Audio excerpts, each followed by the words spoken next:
नमस्कार सर, आपलं नाव? माझं नाव ऋषिकेश गुलाबरावडे. आणि किती वर्ष झालं तुम्ही आज किंवा किती महिने झाला आज अकॅडमीत काम करताय?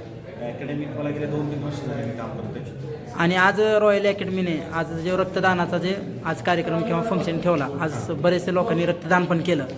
काय सांगाल या रक्तदानाबद्दल आज?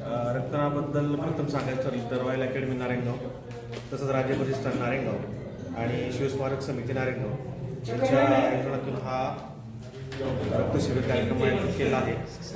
प्रथमेश वाणी सर असतील किंवा वारवळे सर असतील यांच्या मार्गदर्शनाखाली हा कार्यक्रम चालू आहे. आणि या अभ्यासिकेतील जेवढी मुलं आहेत किंवा अकॅडमीशी संबंधित जेवढी मुलं आहेत ती सगळं ह्या रक्तदान शिबिरामध्ये सामील आहेत. आणि मी पण आरोग्यासाठी एक चांगली गोष्ट म्हणून रक्तदान करतोय आणि भविष्यात गरजूंना ह्या रक्ताचा नक्कीच फायदा होईल या हेतूनं मी रक्तदान करतोय.